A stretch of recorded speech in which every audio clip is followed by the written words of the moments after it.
자, 3장은 이제 표현식에 대한 겁니다. 원시 타입을 우리가 두 번째 노트에서 배웠고, 이제는 그 원시 타입들을 이용해서 또 상수들을 이용해서 이제 식을 세워가지고 내가 원하는 것들을 이제 작성하겠죠. 이제 그때 이제 작성하는 식, 프로그램에서 작성하는 식을 우리가 표현식이라고 하는 겁니다. 그래서 표현식을 이제 이해하려면 어떤 식이 이렇게 주어져 있을 때 이 식이 어떻게 평가되는지 알아야 여러분들이 거기에 맞게 내가 원하는 식을 작성할 수 있는데, 표현식을 평가하는 그 방법을 알기 위해서는 먼저 어떤 연산자들을 내가 쓸 수 있는지 알아야 되겠죠. 그 연산자들의 의미를 알아야 되는 거고요. 연산자의 사용법을 알아야 돼요. 그래서 연산자의 사용법 중에 아주 기본이 되는 게 이 연산자는 단항 연산자인지 이항 연산자인지 삼항 연산자인지를 구분하는 거고, 삼항은 하나밖에 없고 대부분 단항 아니면 이항 연산자예요. 그 다음에 이 P연산자, 단항 연산자 같은 경우에는 P연산자의 위치를 알아야 됩니다. 뒤에 올 수도, 그러니까 연산자 뒤에 올 수도 있고 연산자 앞에 올 수도 있어요. 그리고 어디에 오냐에 따라서 또 의미가 달라지죠. 플러스 플러스 A와 A 플러스 플러스는 그 의미가 달라요. 그래서 그 위치에 따라서 달라지게 되겠고, 여기에도 연산자가 두 개가 쓰여지고 있습니다. 그러면 연산자가 여러 개 쓰여져 있을 때 이퀄의 연산자도 P 연산자로 B를 취하고 플러스도 B를 취하게 됩니다. 그래서 두 개 연산자가 똑같은 P 연산자를 가지면 우선순위를 알아야 되겠고, 우선순위가 다르면 우선순위가 높은 걸 먼저 하게 되겠고요. 우선순위가 같으면 그 다음에는 결합 순서를, 평가 방향을 알아야 되겠고, 평가 방향은 순방향, 역방향 뭐 이렇게 간단하게 얘기할 수 있는데, 대부분은 쓰여진 대로 순방향이에요. 역방향으로 평가하는 거는 이항 연산자의 경우에는 대입 연산자 계열이 이제 역방향인 거고, 그 다음에 단항 연산자 중에는 앞에 오는 거, P 연산자 앞에 오는 거 당연하겠죠. 예를 들어 세모 별표 A가 있으면 이제 앞에 오는 거죠. 그럼 뭐부터 하겠어요? 별표부터 하겠지. 세모부터 하는 게 아니라. 그렇죠? 그래서 이제 일반적으로는 A 더하기 B 더하기 C 하면 앞에 하고 그 다음에 이거 하겠죠. 그래서 뭐 이 표현식의 평가는 그렇게 어려운 개념은 아닙니다. 그래서 우선순위는 이것만 이해하시면 되겠는데, 뒤에 가면은 나오죠. 뒤에 가는 쭉 가봅시다. 뒤에 가면은 여기 나오는데, 여기까지가 여기까지가 단항 연산자예요. 단항 연산자. 단항이 이항보다는 우선순위가 높아요. 그리고 단항 중에는 뒤에 오는 거, 그러니까 P 연산자가 앞에 오는 거, 얘를 이제 포스픽스라고 그러고 얘를 프리픽스 연산자라고 보통 그러는데, 얘네들이 우선순위가 더 높아요. 프리픽스보다. 그러니까 단항 연산자의 경우에도 이제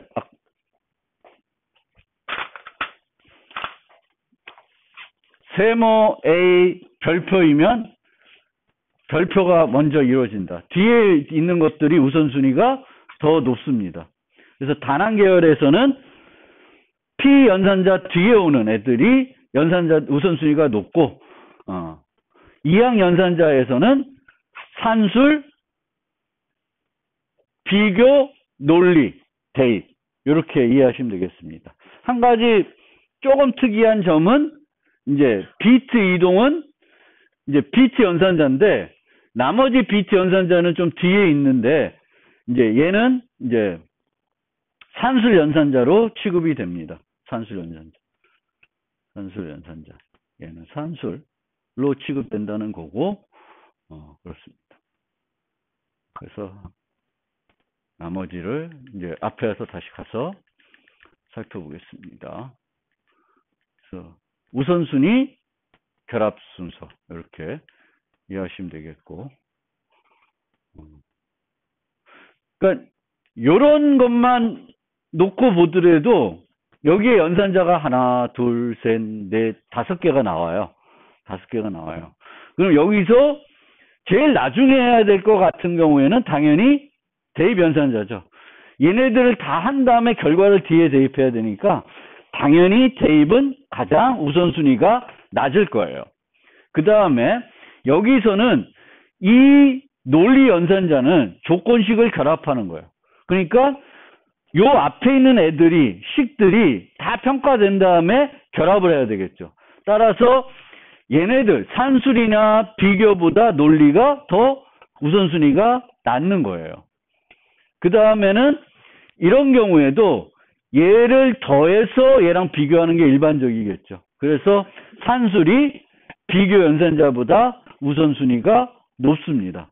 그래서 A 더하기 B를 0과 비교하게 되겠고, 그거의 결과에 따라서 필요하면 X가 0보다 작은지도 하겠고, 그 결과들을 바탕으로 이제 D에 대입하는 거예요.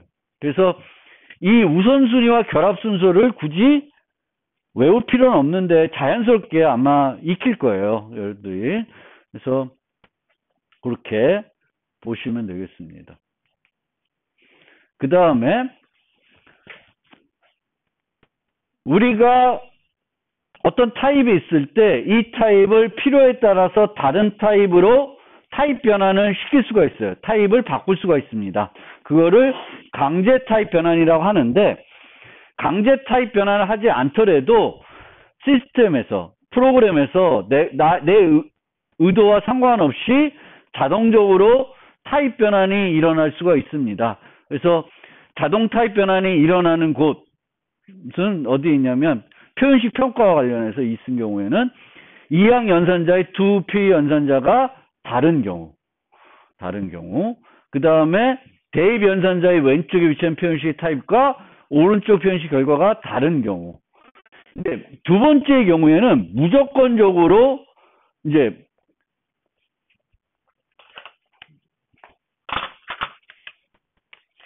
D 이퀄로 뭐 하면 이거의 결과 타입이 중요한 게 아니라 얘가 중요한 거죠. 그렇죠? D의 타입이 중요해요. 그래서 이 결과 타입을 얘랑 일치하지 않으면 무조건 D로 바꾸는 거예요. D로 바꾸는데 A 더하기 B를 하면 A와 B가 타입이 다르면 기본적으로는 우리는 확장 변환을 하게 되는 거죠.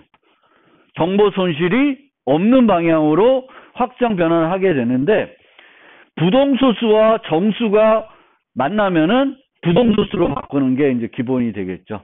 물론 C++에는 지난번에 말씀드렸듯이 정수에서 부동소수로 가는 것도 축소 변환을 분류하고 있지만, 이런 연산에서는 A가 정수고 B가 부동소수면 A를 부동소수로 바꾸게 됩니다.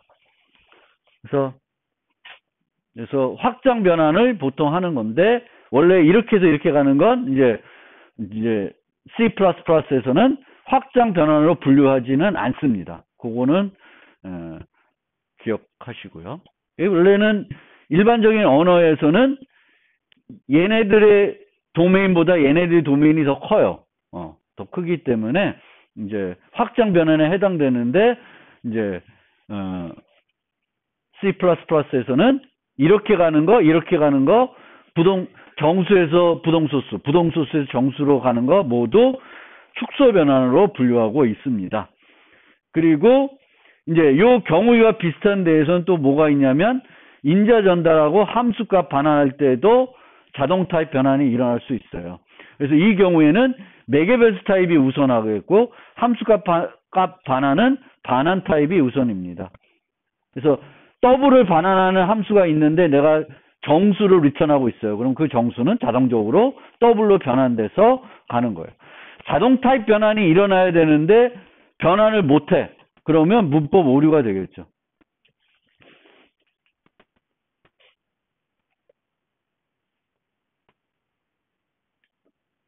그래서 이런 경우, 이게 자동 타입 변환되는 거죠. D는 더블이지만 내가 인트니까 얘는 무조건 이렇게 돼요. 그리고 여기도 full로 2.5를 전달하면은 이제 타입 변환이 일어나는 거죠. 이런 거에 이제 주의를 해야 됩니다. 그 다음에 좀 복잡한데, 그 C++는 signed와 unsigned가 있어요. signed와 unsigned. 그렇죠? 근데 우리가 A, B 요 이항 연산자가 있는데 하나는 signed고 하나는 unsigned면은 이상하게 돼요. 그래서 우리가 가급적 프로그램 할 때 signed와 unsigned를 함께 쓰시면 안 돼요. 함께 쓰시면 안 돼요. 그래서 나중에 많이 만나는 게 뭐냐면은 이제 C++를 쓰다 보면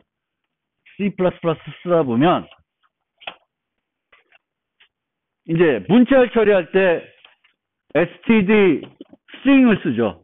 그렇죠? 문자를 처리할 때. 그 다음에 복합 타입이 필요해. 배열 같은 게 필요해.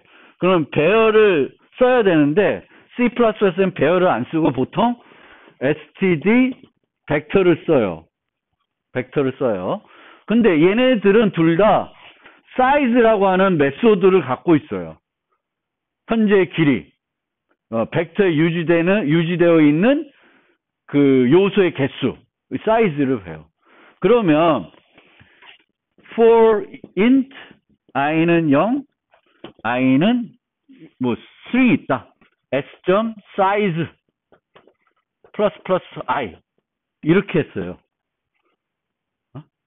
그래서 문자를 하나씩 살펴보려고 그래. 그렇죠? 그러면 여기서의 문제가 뭐냐면은 요 부분이에요. 요 부분. 왜냐하면 이 i는 무슨 타입이에요? signed예요, unsigned예요? 이렇게 signed죠. 얘는 뭐예요? unsigned예요. 보통 얘가 리턴해주는 크기, 얘의 리턴해줄 크기는 unsigned예요. 그러면 이렇게 하게 되면은 컴파일러가 워닝을 줍니다. signed와 unsigned를 함께 쓰고 있다. 그러면 예측하지 못한 행동들이 나타날 수 있으니까 안 된다는 거예요. 그래서 C++에서는 보통 이렇게 그 포문을 이런 그 문자열이나 벡터를 반복할 때 int를 안 쓰고 sizet라는 걸 써요. 그럼 sizet는 unsigned 타입이거든요. sizet는. 그래서 unsigned 타입이니까 얘가 반환하는 타입이 보통 sizet예요. 타입이에요. 그리고 이 sizet는 뭐의 타입이냐면 size of라는 연산자가 있죠. size of 연산자. size of 연산자가 리턴하는 타입이 바로 sizet예요. unsigned 타입이고. 그래서 이제 이렇게 할 때 이제 요거 쓰는데 이 sizet를 이용해서 이거 프로그램할 때 문제가 뭘까요? 이렇게 프로그램하는 건 문제가 없어요. 0에서 뭐 10까지 증가하니까 뭐 문제는 없을 거예요. 근데 어떨 때 문제 있냐면은 우리가 0부터 앞으로 쭉 가는 경우가 대부분인데 거꾸로 오는 경우도 있죠. 뭐 이렇게 for size t i는 s.size -1 i는 0 -i 이렇게 하면 문제가 뭘까요? 이거 거꾸로 내려가죠. 뒤에서부터 오는 거예요. 그럼 뭐가 문제가 돼? 얘가 int였다. 그러면 쭉 10, 9, 8, 7, 6, 5, 4, 3, 2, 1, 0. 그 다음에 어떻게 돼? -1이 되겠죠? 근데 얘가 size면 어떻게 돼요? 0에서 -1하면 -1이 돼요? 안 되죠. 근데 계속 돌아. 그래서 이 sizet를 이제 반복문 할 때 C++에서 많이 쓰게 되는데 이제 제가 unsigned이다 보니까 거꾸로 오는 건 쟤로 구현할 때 되게 번거롭습니다. 저렇게 구현을 못 하는 거죠. 인트 썼을 때는 되는데. 그래서 이게 C++에서 프로그램할 때 상당히 애로사항 중에 하나예요. 사인드, 언사인드 개념이 있어서. 그래서 여기에 이렇게 복잡하게 써져 있는데 이 복잡한 거를 여러분들이 꼭 이대로 다 이해하셔도 되는데 지금 문제가 되는 경우가 경우 2라고 경우 2-2예요. 뭐냐 하면은 음수인데 사인드예요. 근데 다른 한쪽은 언사인드야. 하나는 사인드고 언사인드야. 그러면 얘네들이 일치해서 처리하게 돼요.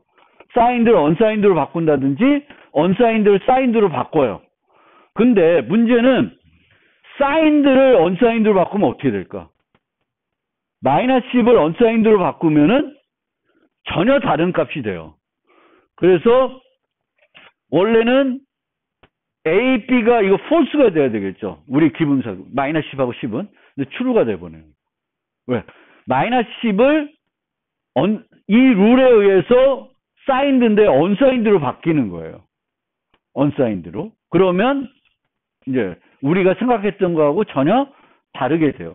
기본적인 개념은 우리가 A, B가 있을 때 랭크가 큰데로 변환이 돼요. 랭크가 큰 게가 언사인드면 근데 다른 건 사인드야. 그럼 사인드를 언사인드로 바꾸는 거예요. 랭크는 이 개념입니다.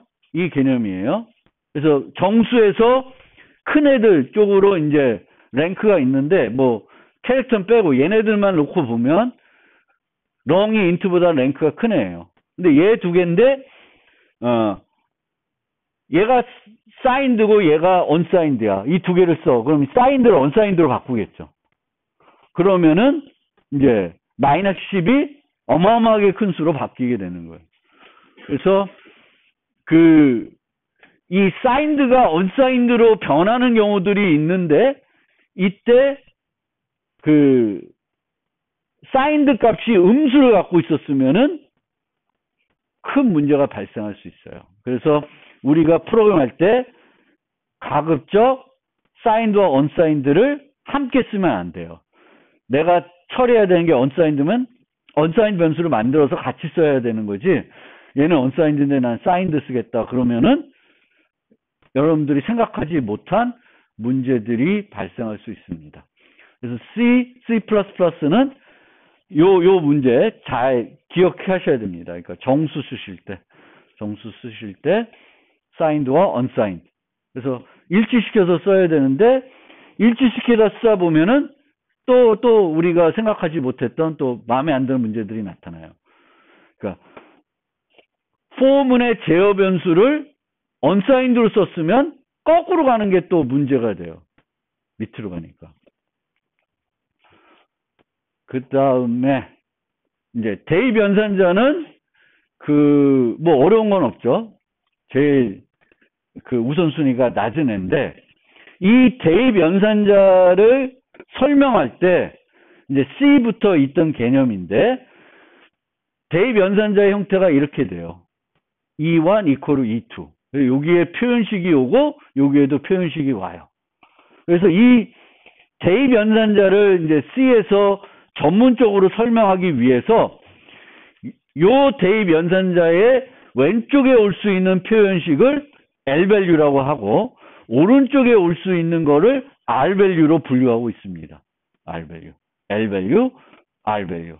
그래서 L-value, R-value는 어떤 변수의 종류가 아니라 표현식의 종류예요. 표현식을 분류하는 기준인데 원래 L-value, R-value면 처음에 C부터 옛날부터는 얘를 뭘로 해석하냐면 왜 L-value냐면 left value예요. right value. 대임은 왼쪽에 대임은 오른쪽에 오는 표현식. 그래서 그러면 너무 쉽죠. 이해하기 쉽죠. left value, right value. 그런데 C에서 그렇게 쓰다가 뭐가 C에서 도입이 됐냐면 const가 도입이 됐어요. const가 도입이 되니까 이 변수는 const int n이에요. 그럼 이 n이라는 변수는 대입문 왼쪽에 쓸 수 있어요, 없어요? 못 써요. 그래서 이제는 left value를, 그러니까 L value, 대입문 왼쪽에 올 수 있는 거를 L value라고 하지 않고 뭐라고 분류하고 있냐면, 여기 안 써 있나? locator value라는 개념을 써요. 주소를 취할 수 있는 애들을 L value로 분류하고 있습니다. 주소를. 어렵죠. 근데 C++에 있는 고급적인 그 개념을 여러분들이 이해하려면 이 L value, R value를 잘 파악해야 돼. 그리고 이제 모던 C++로 가면 L value, R value만 있는 게 아니라 L value, X value, PR value로 분류하고 있습니다. 머리 아프죠? L value, X value, PR value. 근데 이거를 알아야 돼. 이거를 이해해야 이제 C++에 있는 복잡한 개념을 이해할 수 있어요. 근데 우선은 오늘은 거기까지 가지 맙시다. 오늘은 그냥 L value, R value라는 개념은 뭐냐? 어떤 표현식의 분류고, 얘는 변수의 분류가 아니에요. 표현식의 분류인데 대입은 왼쪽에 올 수 있으면 L value, 왼쪽에 올 수 없으면 R value로 하는 거예요. 그래서 우리는 우선은 요 개념에서 대입은 왼쪽에 올 수 있는 거, 오른쪽에 올 수 있는 거를 이제 파악할 수 있어야 되겠죠.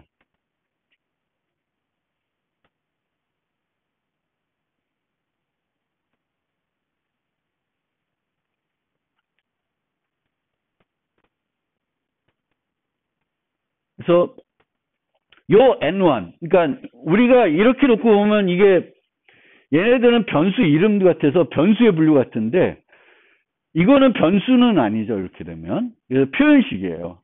P라는 변수 앞에다가 역참조 연산자 붙인 별표 P가 L value다라고 되는 거예요. 얘도 배열 선택식이죠. N3A. 이게도 L value예요. L value. 그런데 이제 얘네들은 L value이에요.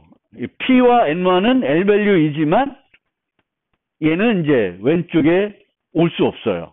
그러니까 L value라고 무조건 왼쪽에 올 수 있는 건 아니고 이제 특정한 애들만 올 수가 있습니다. 그래서 L value를 이제 left value로 해석하는 거는 맞지 않는 거죠. 모든 L value가 대입문 왼쪽에 올 수 있는 건 아니고 대입문 왼쪽에 오려면은 L value여야 돼, 최소한. 그런데 L value라고 해서 모두 다 대입문 왼쪽에 올 수 있는 건 아닙니다. 그렇기 때문에 이제는 L value를 left value로 해석하지 않고 locator value라고 해요. locator value라고 하는 거는 우리가 주소를 취할 수 있는 애, 주소 연산자를 쓸 수 있는 어떤 표현식이 이루어졌을 때 그 앞에 주소 연산을 붙여가지고 주소를 우리가 얻어낼 수 있으면 걔를 L value라고 해요. 그리고 L value가 아닌 것들은 다 R value예요. 옛날부터 정의에 의해서 L value가 아닌 건 R value예요. 이 정의는 지금도 유효합니다. 지금까지도 유효한 거예요. 그래서 항상 R value는 not L value예요. L value가 아닌 모든 거를 우리는 R value라고 그래요. 그래서 그 개념을 잘 새기고 이제 좀 더 뒤에 가서 몇 장인지 11장인가 13장 뭐 여기 가면 이제 요 얘기를 할 거예요. L value, X value, GL value, R value. 아이고 저 얘기를 해야 돼요. 저 얘기를 이해해야 되는데 크게 너무 세부적으로 하기보다는 그냥 지금도 L value, R value 개념으로 이제 이해하고 딱 보면 쟤는 R value다. 쟤는 L value다. 이거를 여러분들이 구분해 낼 수 있으면 돼요. 제가 X value가 PR value가 이것까지는 X value는 되게 특이한 거에 대해서 그렇습니다.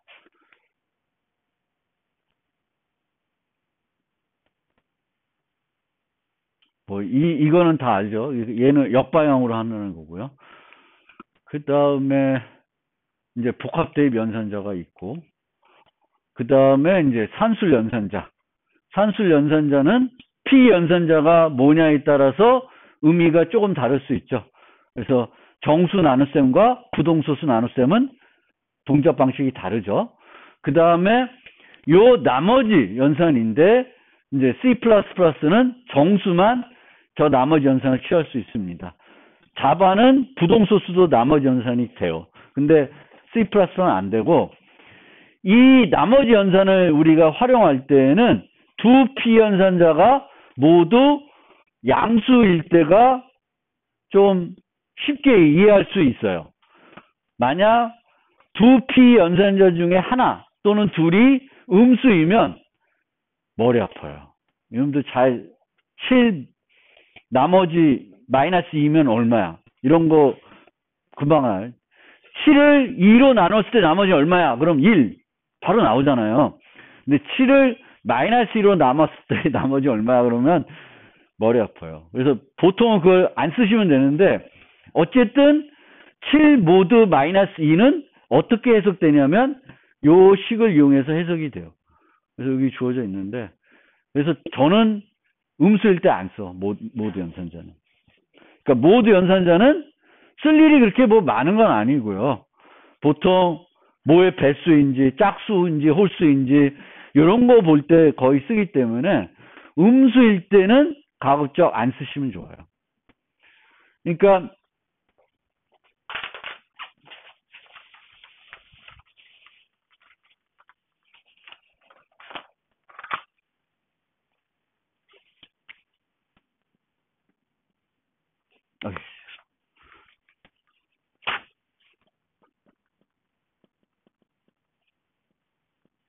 요거 뭐 하는 거예요?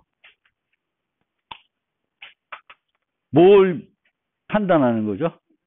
홀수죠? 얘가 항상 올바르게 동작하나요? 이렇게 만들면 n이 음수이면 어떻게 될까?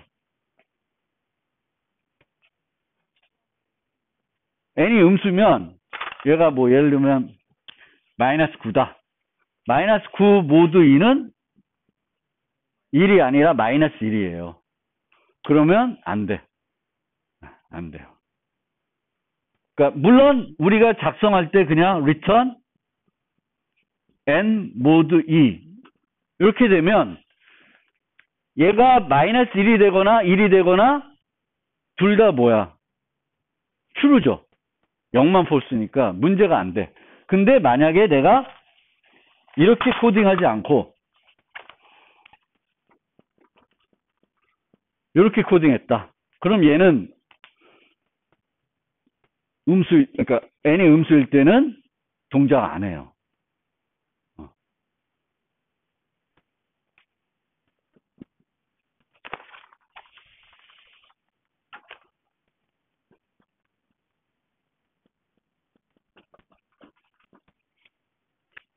얘는 음수일 때도 됐고 음수일 때도 되나? 얘는 뭐 하는 거예요?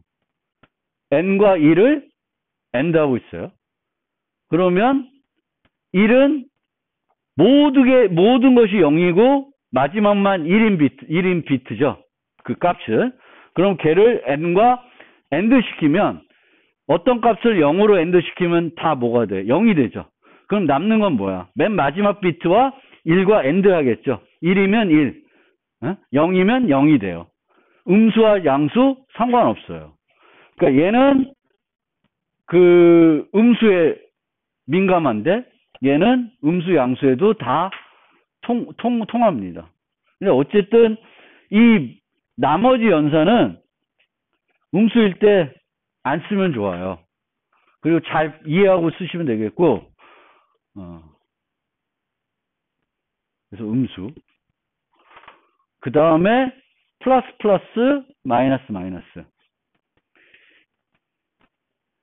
얘는 앞에 올 수도 있고 뒤에 올 수도 있어요. 그렇죠? 뒤에 오면은 현재값, 앞에 오면 증가된 값이에요. 그렇죠? 근데 이런 식으로는 쓰지 맙시다. 복잡하게. 그럼 이 코드를 읽기 너무 힘들어요.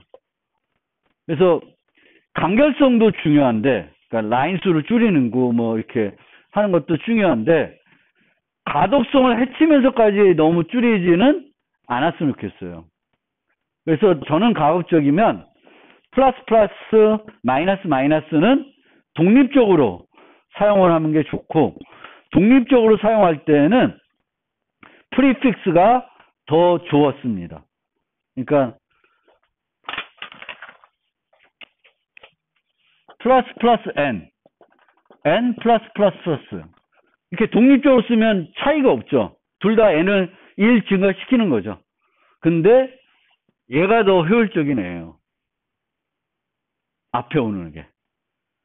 앞에 오는 게 더 효율적인 애입니다. 그래서 제가 자꾸 포문 쓸 때도 보통은 예전 봉시 보면 이렇게 많이 쓰잖아요. for int i는 0부터 i는 n보다 작을 때까지 플러스 플러스 i 쓰는데 제가 자꾸 코드 쓰면서 이렇게 안 쓰고 플러스 플러스 i로 쓰고 있어요. 그렇게 쓰는 이유는 i 플러스 플러스보다 플러스 플러스 i가 더 효율적인 애예요. 왜 제가 더 효율적인 애냐? 그거는 여러분들이 저 연산자를 이제 나중에 다중정의 할 건데 그 다중정의 하는 코드를 보면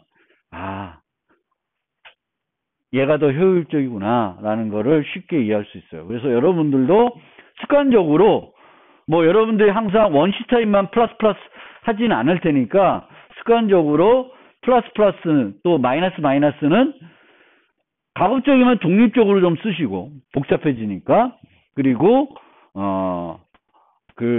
똑같은 걸 쓸 경우에는 프리픽스 증감 연산자를 쓰는 게 효율적이에요.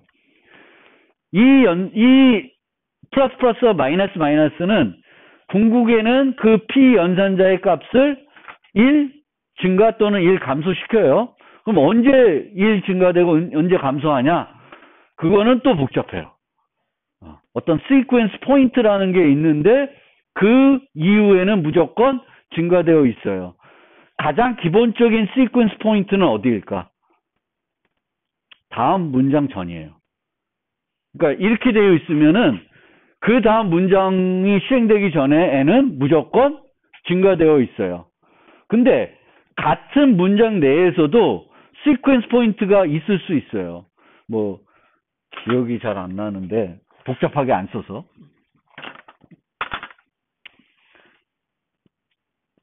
이런 식으로 한다. 그러면은 보통 이런 연산자가 있으면 이 연산자 다음에는 증가되어 있어요.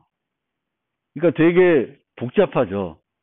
그 시퀀스 포인트라는 개념이 그냥 문장 끝나고 나서 다음 문장 실행하기 전에 n이 증가된다 그러면 머리가 안 아픈데, 이 플러스 플러스가 증가되는 시점은 문장을 어떻게 작성하냐에 따라서 문장 중간에서 n이 증가될 수가 있습니다. 그러니까 증가된 n을 프로그램 내에서 여러 번 쓰면 안 좋아요. 이 경우도 또 이 문장에서 또 하나 말씀드리고 싶은 거는 이 문에서는 2개의 변수가 바뀝니다. 그런 것도 별로 안 좋아요. 한 문장에서는 하나의 변수만 바뀌도록 프로그램 하는 것이 이해하기가 좋습니다. 여기서는 n도 바뀌고 b도 바뀌잖아요. 그러니까 문장을 우리가 작성할 때는 한 문장에서는 하나의 변수만 수정되게끔 만드는 게 가장 이해하기 쉽습니다. 그래서 너무 코드를 줄여가지고 간결하게 작성하고 싶더라도 가독성을 안 해치는 그런 방향으로 가급적이면 제가 말씀드린 것처럼 쓰시면 좋습니다. 그래서 요 있죠. 변수는 한 문장에서 최대 한 번만 수정하는 게, 이런 경우는 더 나쁜 거죠. 얘는 n을 2번 수정하고 있어요. 무슨 말인지도 모르겠어요. 그러니까 저렇게는 쓰지 마세요. 이해하기 쉽게 코드를 누가 보든지 아주 똑똑한 사람이 보지 않더라도 쉽게 코드를 읽을 수 있고 이해할 수 있게 작성하는 게 좋은 코드입니다. 나만 이해해야 되면 안 돼. 코드가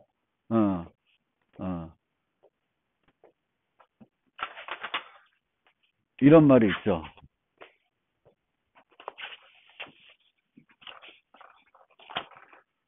clean code is better than clever code. 그런 말이 있어요. 그래서 가독성이 좋은 클린 코드. 클린 코드가 클레버 코드보다. 클레버 코드는 보통 일반적으로 이렇게 프로그램 사람이 보면은 이해가 안 돼. 근데 무지 프로그램 잘하는 사람이 보면 이해되는 그런 코드들. 아주, 그런 난해하지만 뭐 효율적인 뭔가 코드들. 그런 거는 좋은 건 아니에요. 그러니까 누가 보더라도 기본적으로 프로그램을 어느 정도 할 줄 알면은 누구든지 쉽게 이해할 수 있는 코드가 좋은 코드예요. 왜냐하면 이 코드는 원래 코드는 나만 보는 것이 아니라 다른 사람도 같이 보는 거고 같이 개발을 해야 되는 거지 혼자 개발하진 않아요, 보통. 그래서 나만 이해할 수 있는 코드는 좋은 코드가 아니에요. 모든 사람이 이해할 수 있는 코드가 제일 좋은 코드입니다.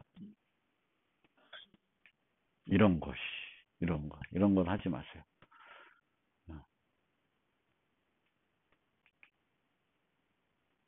그 다음에,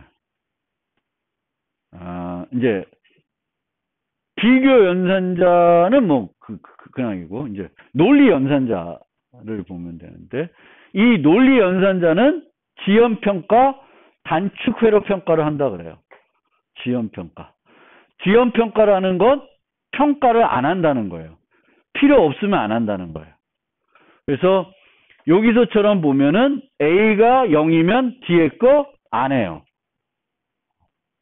그래서 저거를 지연평가라 그래요. 지연평가를 하는 연산자가 요 두 개 말고 또 뭐가 있을까? 얘 말고 또 뭐가 있을까? 사망연산자가 지연평가를 해요. 사망연산자 뒤에 나오는지 모르겠는데,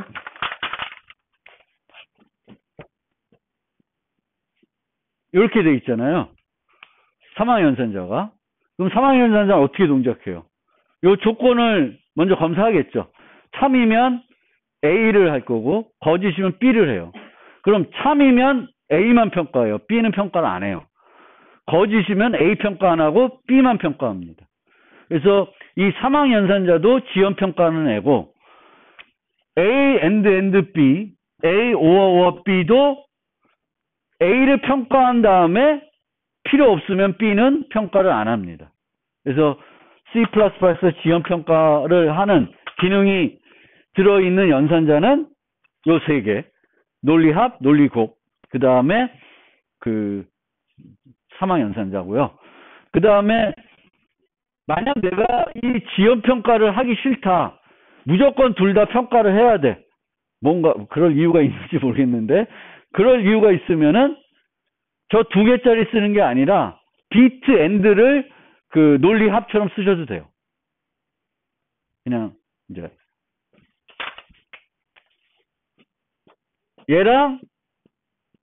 얘랑은 조건식 측면에서는 차이는 없어요. 결과로서는 차이는 없어요. 근데 얘를 평가 안 할 수도 있는데 얘는 A, B를 다 평가를 하죠. 네, 그렇습니다. 그 다음에 C++20에는 요 3방향 비교 연산자가 추가됐어요. 이거 왜 추가했는지 잘 모르겠어요. 3방향. 그래서 얘는 A, B를 비교를 하면 값이 양수, 0, 음수를 줘요. 그래서 크다, 같다, 작다를 한 큐에 이렇게 결과로 알 수가 있습니다. 사망연산자.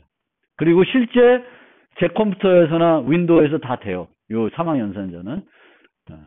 사망연산자가 들어와 있고 저 사망연산자는 되게 머리 아파요. 근데 솔직히. 얘는 완전 순서를 제공할 수 있고 부분 순서를 제공할 수 있고 약한 순서를 제공할 수 있습니다. 그래서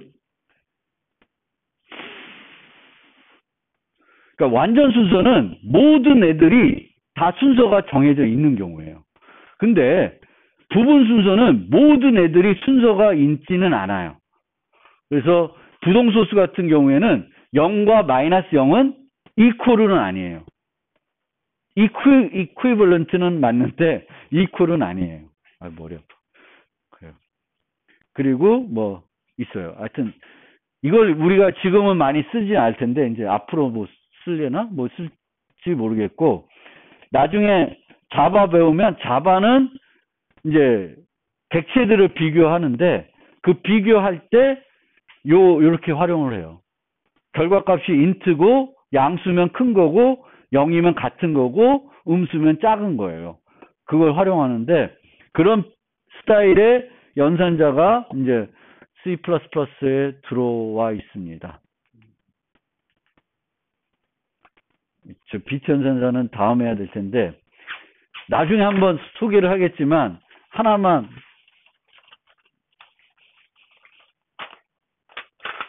여러분들 조건식 작성할 때 논리 연산자 쓸 때 논리합, 논리곱 두 개를 쓰시죠 보통. 그리고 얘네는 안 쓸 거예요. 근데 얘는 뭐예요? XOR잖아요. 근데 XOR을 조건식을 위해서 썼어 이렇게.